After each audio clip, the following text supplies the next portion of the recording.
Campina Grande, quarta-feira, 27 de setembro. Hoje celebra-se o Dia do Ancião, o Dia do Encanador e o Dia Mundial do Turismo. O programa Opção para a Vida, a partir de hoje, estará trazendo um bloco muito importante, trazendo como apresentador o pastor Robson, que esteve recentemente em Israel fazendo estudos e pesquisas arqueológicas. Ele hoje estará falando sobre o altar que Josué edificou há mais de 3.000 anos. Portanto, vale a pena você estar conosco ouvindo o pastor Robson, nosso parceiro em viagens à Terra Santa. Ouviremos também o pastor Antônio Júnior trazendo a primeira parte de uma das mensagens ministradas em nosso templo. Sem perda de tempo, quero deixá-los com o pastor Robson, trazendo no bloco Descobertas Inéditas em Israel.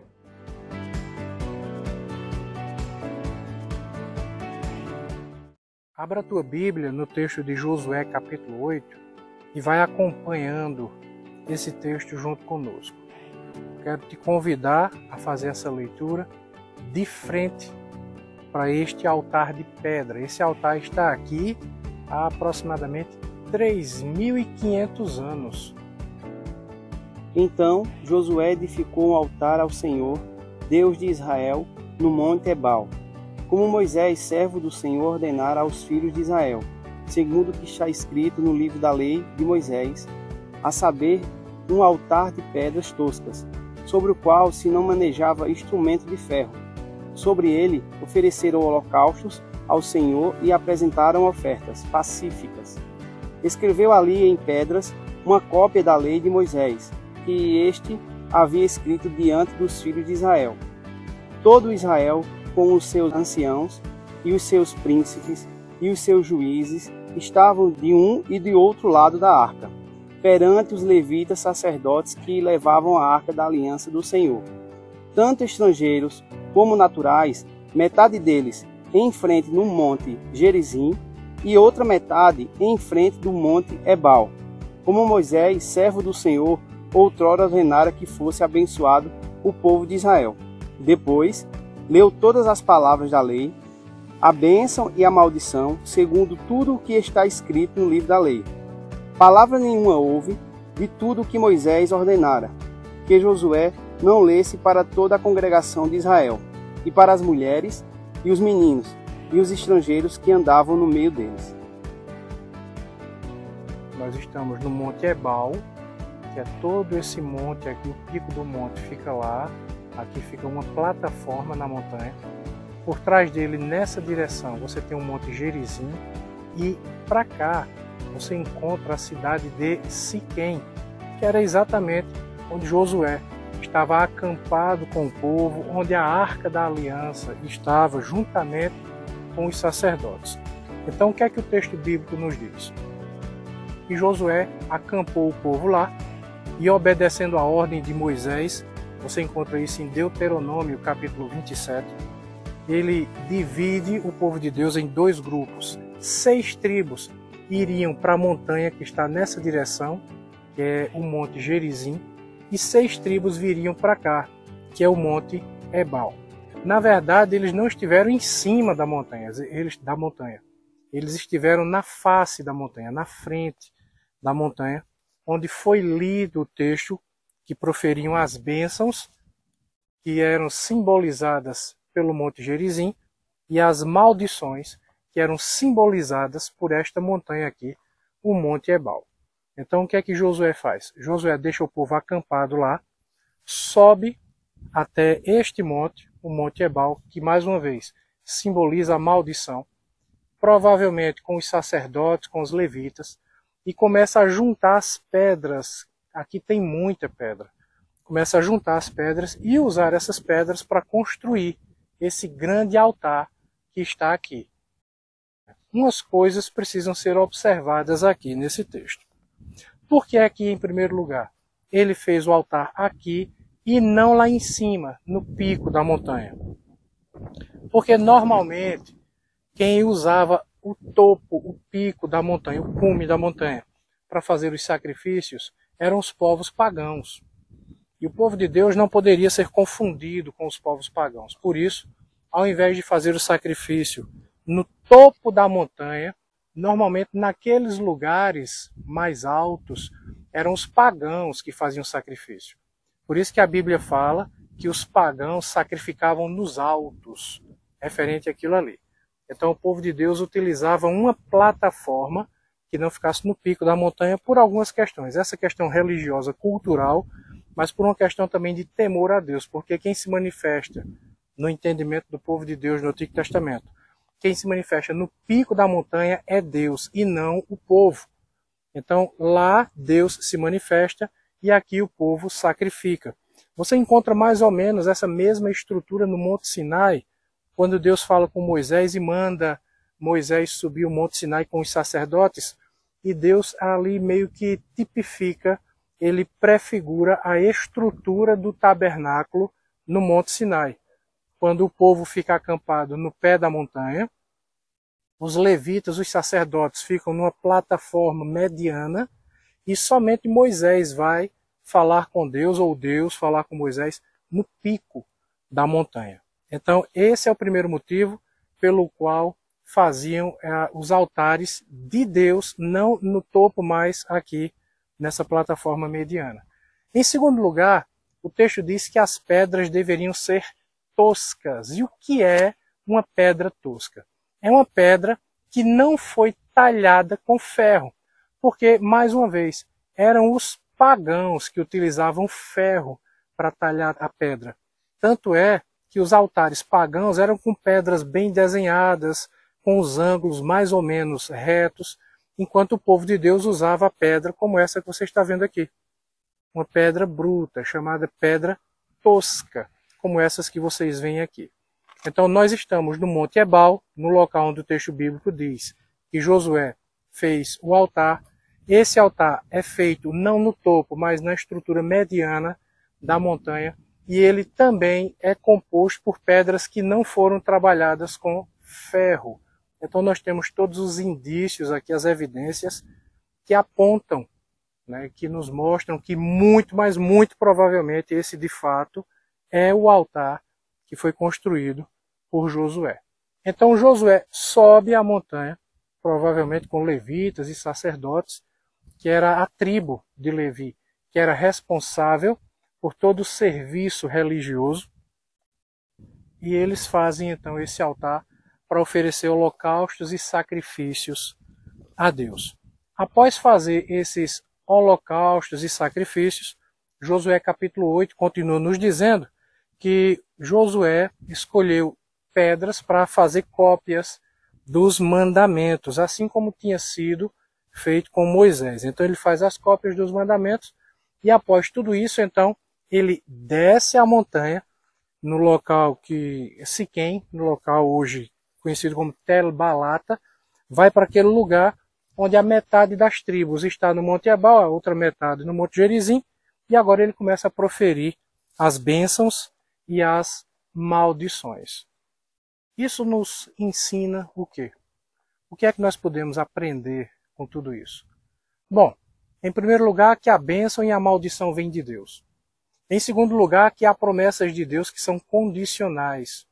O desejo de Deus é abençoar o seu povo, mas muitas vezes essas bênçãos são condicionadas à nossa obediência, àquilo que nós fazemos ou deixamos de fazer com referência à palavra de Deus, não é com referência apenas às nossas boas intenções, como algumas pessoas dizem, né? Ah, Deus entende a minha intenção.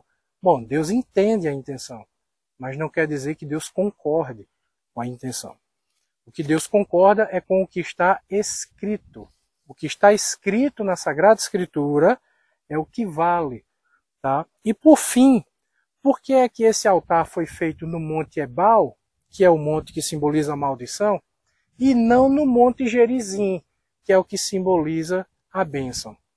Por algumas razões, e eu penso que uma dessas razões é porque onde há a maldição, somente o sangue do Cordeiro pode trazer redenção. Veja, não existe bênção se não houver sacrifício. Eu penso que essa é uma das grandes mensagens desse lugar aqui, desse capítulo 8 de Josué.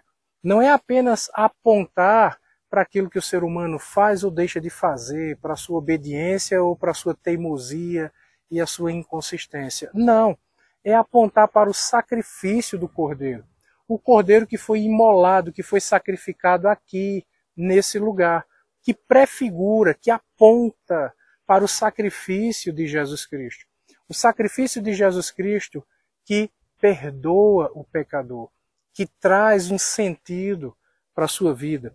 É o sangue do Cordeiro que transforma a vida daquele que foi amaldiçoado. E deixe-me falar uma coisa com toda sinceridade. Todos nós, seres humanos, por causa do pecado de Adão, fomos amaldiçoados com a natureza pecaminosa. Fomos amaldiçoados com a penalidade da morte. Fomos amaldiçoados, infelizmente, com a separação de Deus. Existia um muro de separação entre Deus e os homens. Existia um muro que impedia que o homem chegasse até a presença de Deus. E eu penso que é exatamente por isso que Deus mandou que os altares fossem feitos de pedra, para simbolizar esse muro de separação. E você vê aqui uma rampa, onde o ser humano pode subir esse muro para poder chegar à presença de Deus. Mas ele só chega à presença de Deus quando o sangue do Cordeiro é derramado. Ele não chega à presença de Deus pelos seus méritos, pelos seus esforços, porque ele é inteligente, porque ele tem capacidade ou o que quer que seja. Não. Ele só chega somente através do sacrifício do Cordeiro. Deus ensinou isso para Moisés quando tirou o povo do Egito. Lembra da primeira Páscoa, quando o Cordeiro deveria ser morto e o seu sangue seria derramado para perdoar os pecados e proteger o seu povo da maldição da morte, da maldição do anjo que viria matar os primogênitos de todo o Egito. Foi o sangue do Cordeiro que protegeu. E aqui, no monte que simboliza a maldição, o sangue é derramado para simbolizar a remissão, para simbolizar o perdão, para simbolizar uma nova perspectiva de vida. Deus quer dar para você uma nova vida. Deus quer dar para você uma nova existência. Pensa sobre isso, porque muitas vezes nós nos sentimos amaldiçoados. Muitas vezes nós nos sentimos excluídos, rejeitados, como se ninguém estivesse nos vendo. E no meio do caminho, que é o meio da história da nossa vida, pode ser que você se depare com o altar do sacrifício do Senhor, que morreu para perdoar o teu pecado. Eu espero, sinceramente eu espero, que você tenha um encontro com o altar da verdadeira adoração por meio do sacrifício do Cordeiro. Aquele Cordeiro que João Batista mencionou. Eis o Cordeiro de Deus que tira o pecado do mundo.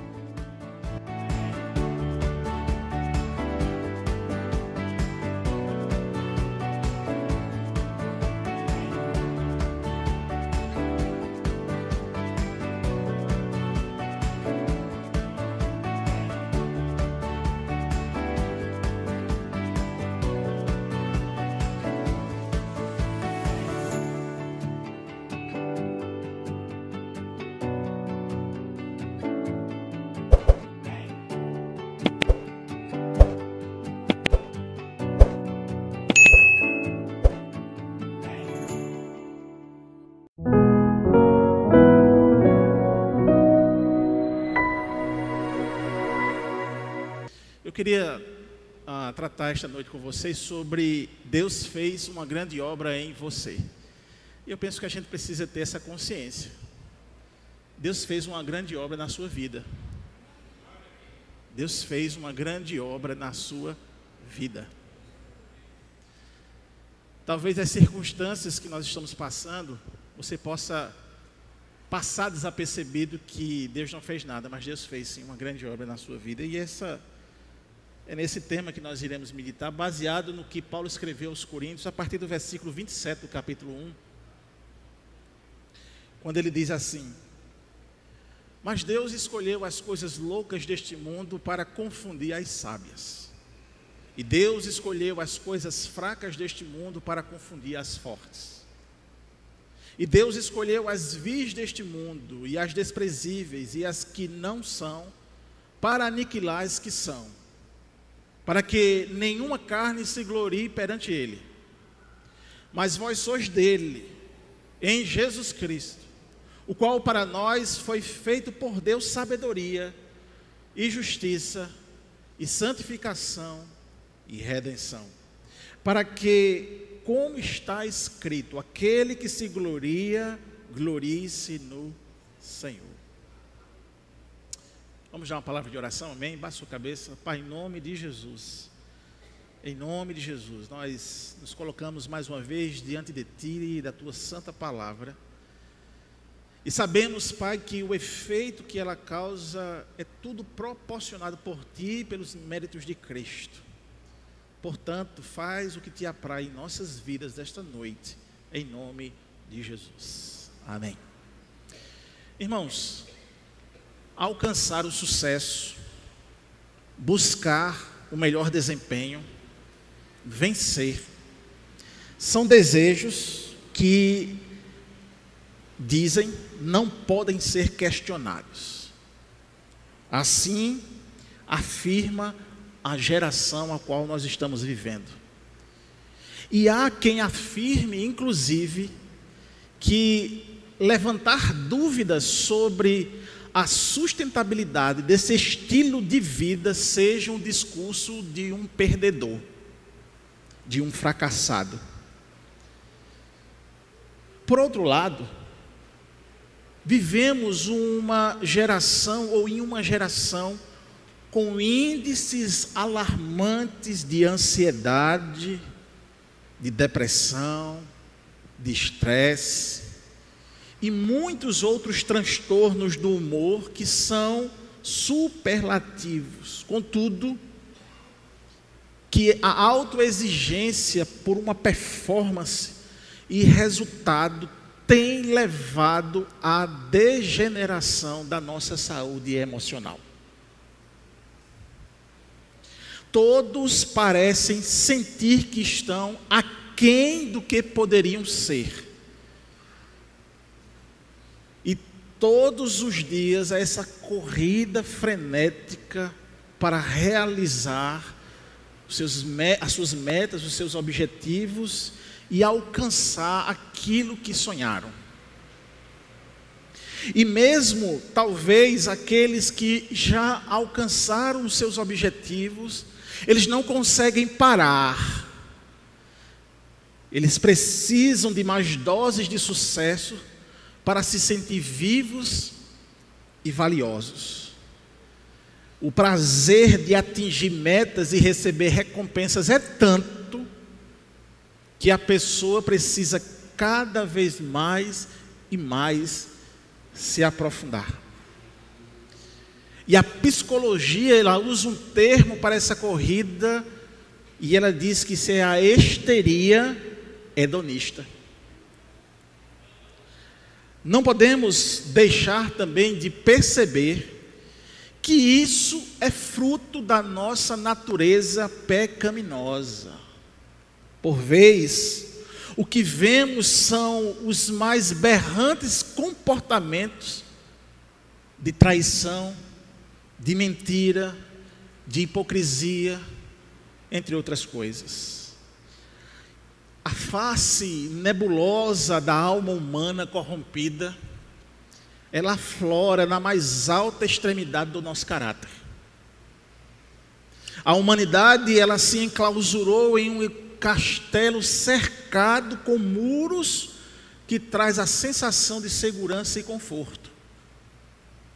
Esses muros são feitos pela intelectualidade, pela força, pelo poder aquisitivo.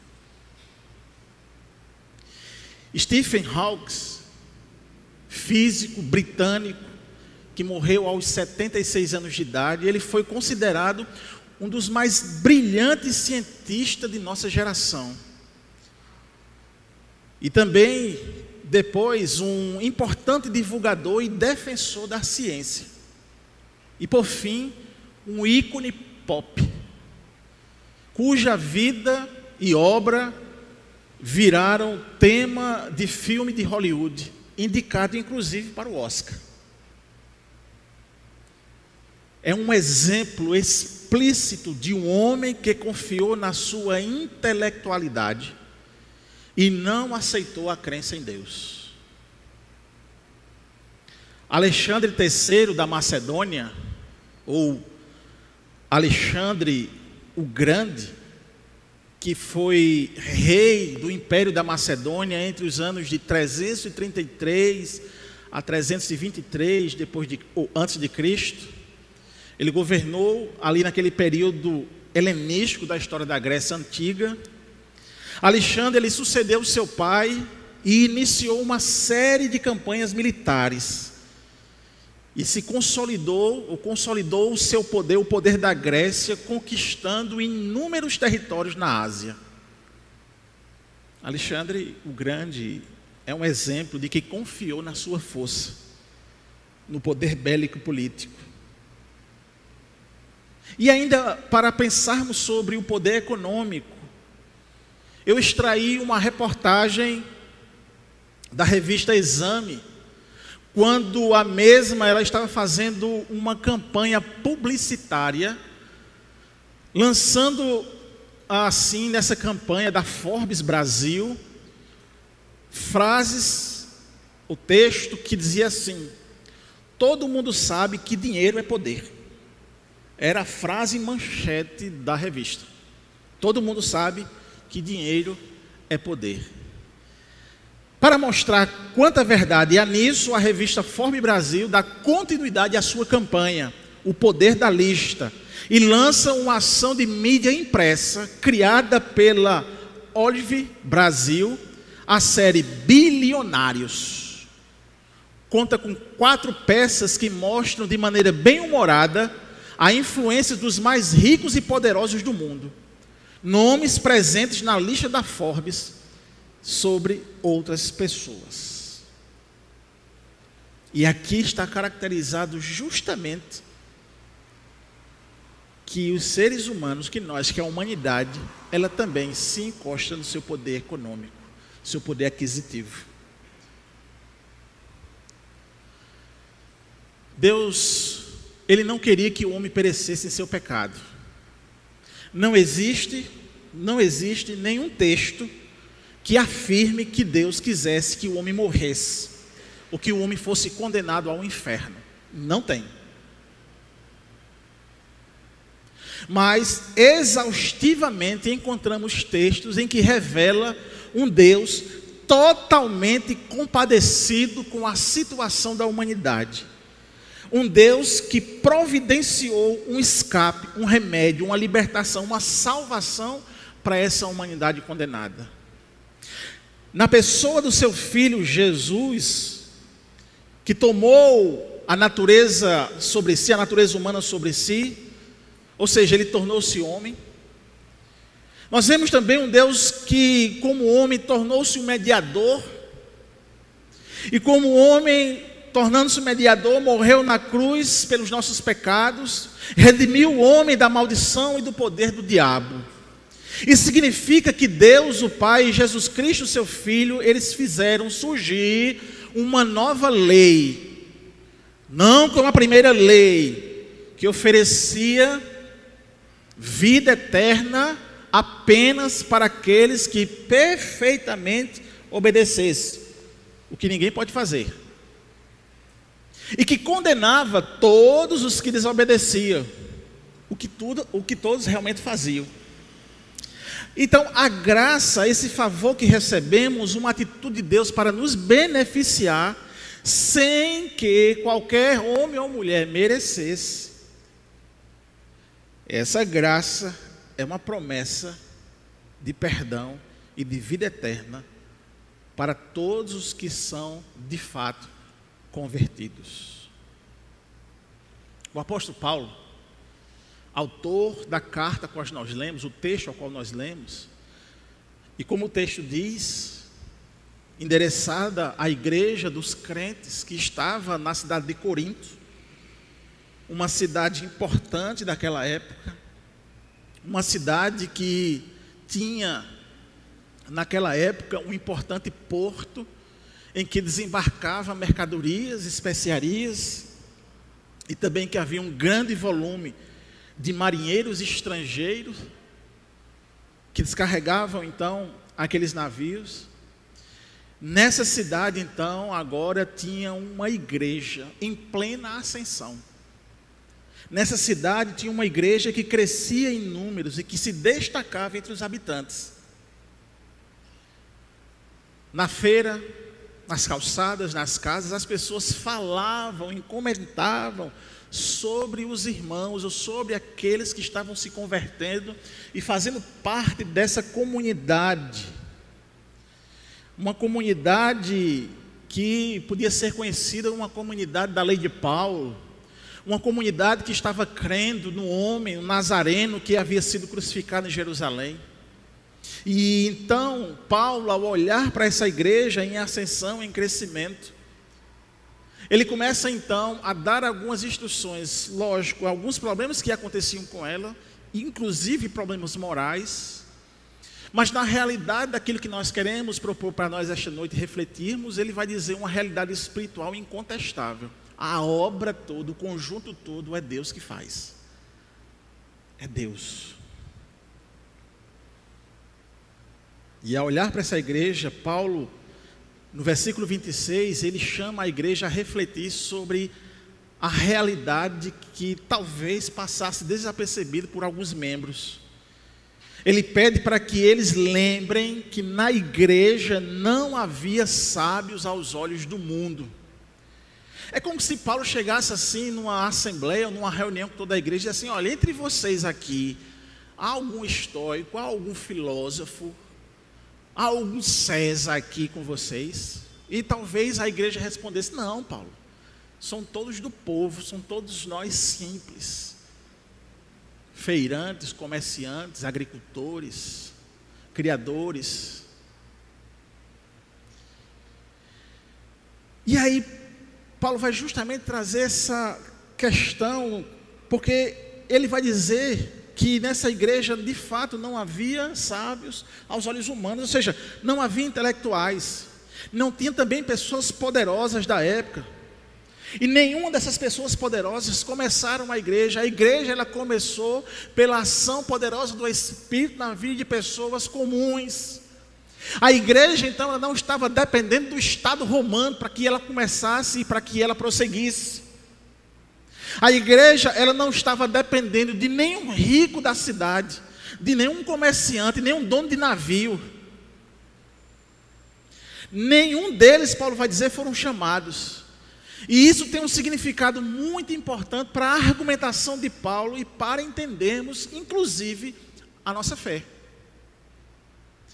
E o nosso texto, então, de hoje, ao contrário do que a maioria é acostumada a pensar, Deus, ele não trabalha pela lógica humana. Você não compreende os feitos de Deus baseado numa catedra, num levantamento, numa pesquisa. Deus não é humano e não se comporta como tal.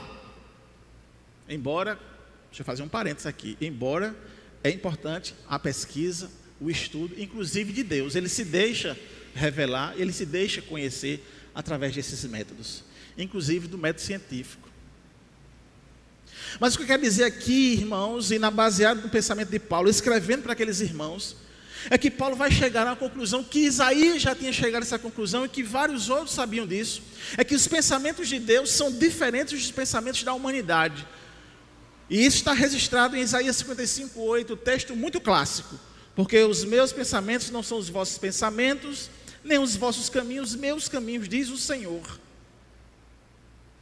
Isso então significa que Deus, ele tem direções e decisões diferentes das nossas. Amanhã você está convidado a ouvir a continuidade desta mensagem ministrada pelo pastor Antônio Júnior. Até amanhã, se Deus quiser.